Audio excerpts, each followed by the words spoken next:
ओम जय हरि विष्णु माता रानी जी। दोस्तों, आपके अपने चैनल में आप सभी भक्तजनों का स्वागत है। माँ भगवती दुर्गा की कृपा सदैव आप और आपके समस्त परिवार पर बनी रहे। दोस्तों, आज की वीडियो में मैं आपसे बात करने वाली हूँ गंगा दशहरा के बारे में। ज्येष्ठ मास की शुक्ल पक्ष की 10वीं तिथि को गंगा दशहरा मनाया जाता है। शास्त्रों के अनुसार आज के ही दिन माँ गंगा धरती पर अवतरित हुई थी। अपने पूर्वजों की आत्मा के उद्धार करने के लिए भागीरथ गंगा को पृथ्वी पर लेकर आए थे। गंगा दशहरा के दिन स्नान दान करने का विशेष महत्व होता है। भक्त इस दिन गंगा नदी में आस्था की डुबकी लगाते हैं। ऐसा कहते हैं कि इस दिन गंगा स्नान करने से सभी तरह के पापों से मुक्ति मिल जाती है। साल 2024 में गंगा दशहरा का पावन पर्व मनाया जाता है। 16 जून 2024 रविवार के दिन ज्येष्ठ मास के शुक्ल पक्ष की 10वीं तिथि प्रारंभ होगी। 16 जून को रात्रि में 2:32 पर और समाप्त हो रही है 17 जून को सुबह 4:43 पर। तो सूर्योदय कालीन तिथि के अनुसार 16 जून 2024 रविवार को गंगा दशहरा है। तो अगर संभव हो तो आज के दिन गंगा इत्यादि नदियों में स्नान करना चाहिए। अगर नहीं जा पाते हैं तो अपने घर में ही गंगा जल मिश्रित जल से स्नान कर लेना चाहिए। आज के दिन गंगा नदी में स्नान करना, गंगा का पूजन करना और फिर अपनी शक्ति समर्थ के अनुसार दान देना, इससे बहुत अधिक शुभ फलों की प्राप्ति होती है। शास्त्रों के अनुसार गंगा दशहरा के दिन अगर हम 10 चीज़ों का दान करते हैं तो इससे हमारे सभी प्रकार के पाप कर्म समाप्त हो जाते हैं और अंततः गुना पुण्य फलों की प्राप्ति होती है। तो वह 10 चीज़ें कौन सी है जिनका दान करना चाहिए? गंगा नदी के पूजन करने का, दान करने का, ब्रह्म मुहूर्त में स्नान करने का शुभ मुहूर्त क्या है? गंगा दशहरा के दिन हस्त नक्षत्र का बहुत महत्व होता है। तो हस्त नक्षत्र कब से प्रारंभ हो रहा है और कब समाप्त हो रहा है, और गंगा दशहरा के दिन गंगा के पूजन की विधि क्या होती है? आज कौन सा उपाय करना चाहिए जिससे कि हमेशा माँ गंगा की कृपा हमें प्राप्ति होती रहे और हमें सुख समृद्धि और सौभाग्य की प्राप्ति हो? इसके लिए आज विशेष क्या करना चाहिए, यह संपूर्ण जानकारी मैं आपको आज की वीडियो में शेयर करने वाली हूँ। जो वीडियो बहुत महत्वपूर्ण है, पूरा ज़रूर देख लीजिएगा और अच्छी लगे तो वीडियो को लाइक भी ज़रूर कीजिएगा, क्योंकि आपके लाइक, आपके कमेंट्स मेरे लिए बहुत महत्वपूर्ण होते हैं। यह एकमात्र जरिया है जिनसे मुझे पता चलता है कि आपको यह वीडियो अच्छी लगती है और आपके लिए यह वीडियो उपयोगी है। तो अगर वीडियो अच्छी लगे दोस्तों तो लाइक तो ज़रूर किया ही कीजिएगा। इस बार गंगा दशहरा पर बहुत सारे शुभ योग का संयोग हमें प्राप्त हो रहा है। गंगा दशहरा पर रवि योग रहेगा, स्वार्थ सिद्धि योग रहेंगे, अमृत सिद्धि योग बन रहा है। इस दिन सूर्योदय के साथ ही रवि योग का प्रारंभ हो जाएगा। इन शुभ योगों में पूजा पाठ करने का फल या फिर मंत्र जाप करने का फल, या अगर आप गंगा स्नान करते हैं तो उसका फल कई गुना होकर प्राप्त होता है, क्योंकि स्वार्थ सिद्धि योग भी है, फिर अमृत सिद्धि योग है।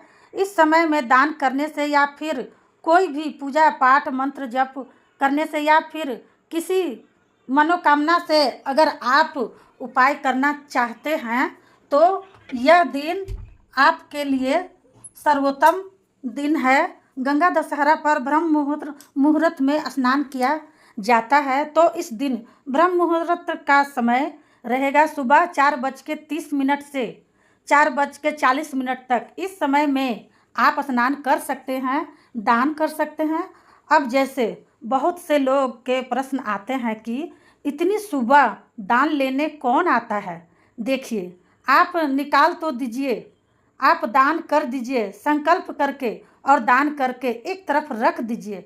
फिर सुबह होने के बाद वह दान की सामग्री आप ब्राह्मण के यहाँ भिजवा सकते हैं। दान का एक मुहूर्त होता है, उस समय में अगर आप दान कर लेते हैं तो उसका फल बहुत अधिक प्राप्त होता है। गंगा पूजन के लिए वैसे तो पूरा ही दिन शुभ माना जाता है, लेकिन एक विशेष मुहूर्त है सुबह 7:08 से सुबह 10:37 तक समय में अगर आप गंगा पूजन करते हैं, भगवान विष्णु की पूजा करते हैं या फिर आप कोई मंत्र जप इत्यादि करते हैं तो उसका फल आपको बहुत अधिक प्राप्त होता है। माँ गंगा ज्येष्ठ मास के शुक्ल पक्ष की 10वीं तिथि को हस्त नक्षत्र में धरती पर उतरी थी, तो इस बार हस्त नक्षत्र के होगा। देखिए 15 जून को सुबह 8:14 से 16 जून को 11:10 तक हस्त नक्षत्र रहेगा।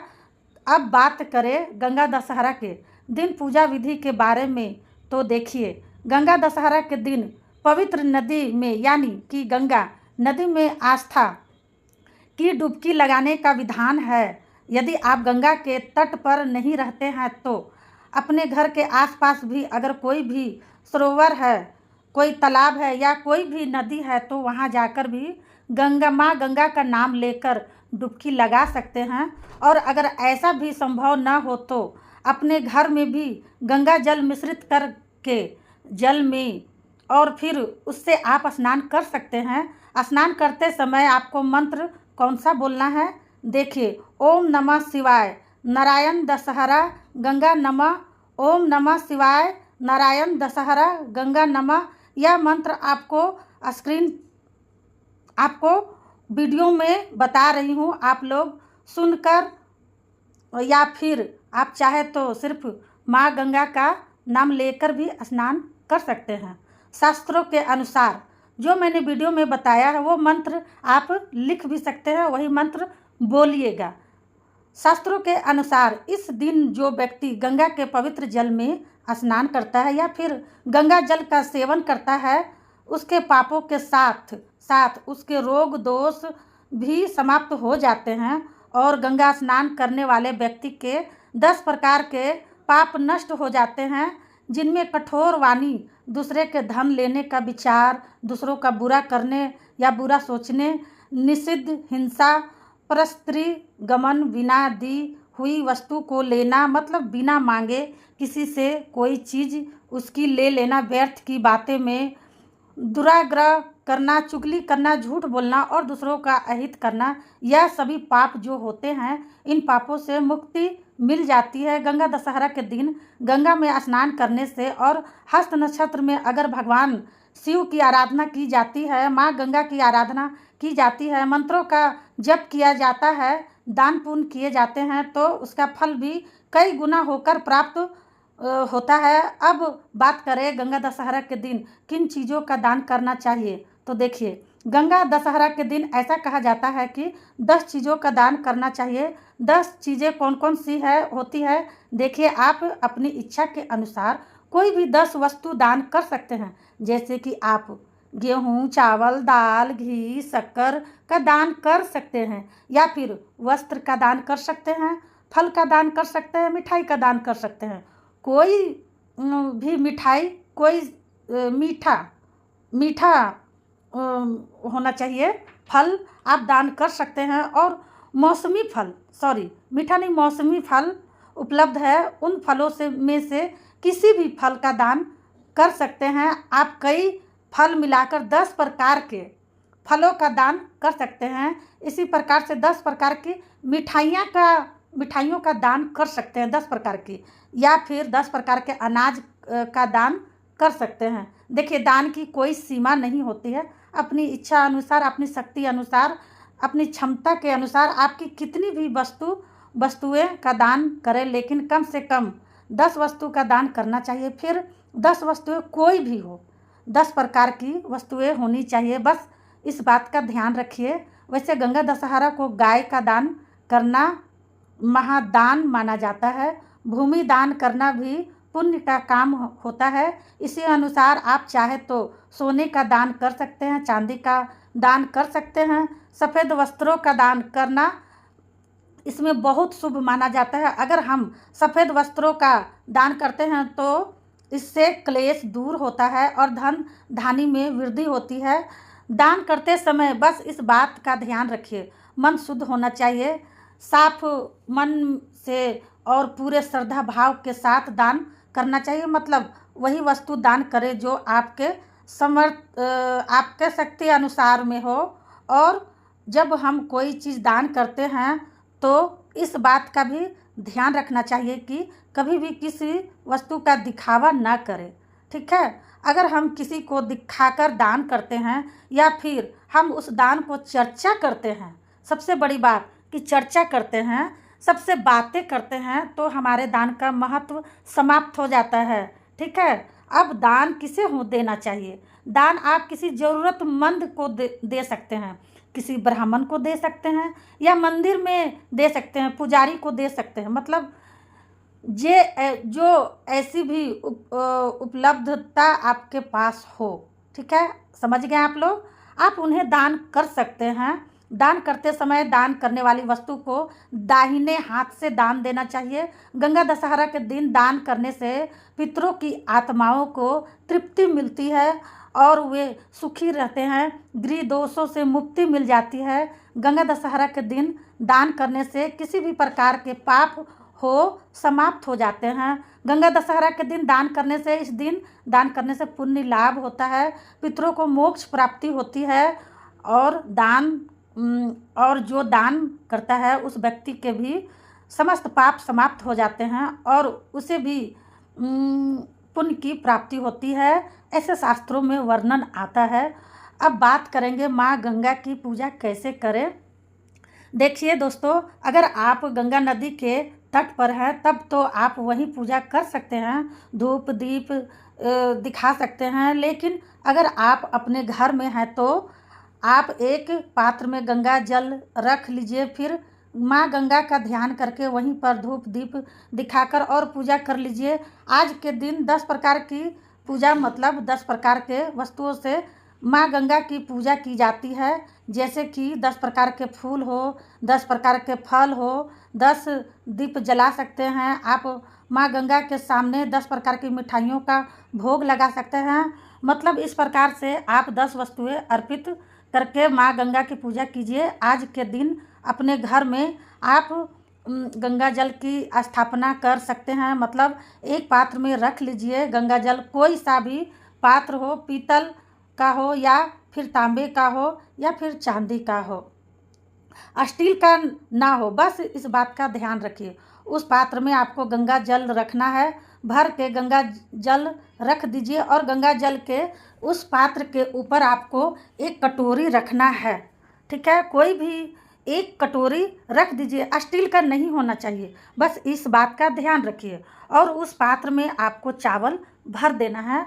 चावल के ऊपर आपको रखना है एक छोटा सा सुपारी, ठीक है। सुपारी पर कलावा लपेट कर और चावल के ऊपर रख दीजिए अपने घर में, घर के ईशान कोण में, ठीक है। ईशान कोण में घर के मंदिर में इस गंगा जल की स्थापना कर दीजिए, ठीक है। माँ गंगा की स्थापना अपने घरों में अगर आप कर लेते हैं और प्रतिदिन धूप दीप दिखाकर अगर आप पूजा करते हैं तो इससे आपके घर में कभी भी धन का अभाव नहीं होता, पितृ दोष नहीं लगते हैं, गृह दोष नहीं लगता है, किसी भी प्रकार का वास्तु दोष हो। माँ गंगा की स्थापना अपने घर में कर देने से सभी प्रकार के वास्तु दोष समाप्त हो जाते हैं। कोई भी परेशानी आपके जीवन में हो, निश्चित ही गंगा की स्थापना कर देने मात्र से और प्रतिदिन पूजन करने मात्र से समाप्त हो जाती है।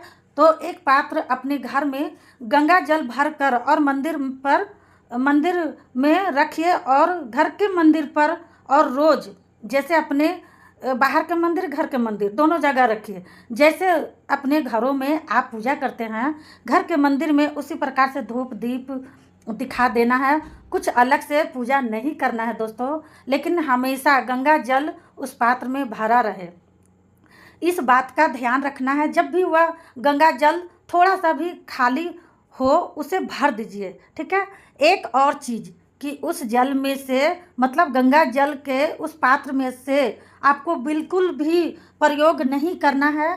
बस वो पड़ा रहेगा वहाँ पर, आप पूजा करते रहेंगे प्रतिदिन और देखते रहेंगे। बीच बीच में जब भी खाली हो जाए तो थोड़ा सा जल उसमें डालकर उसे पूरा भर दीजिए।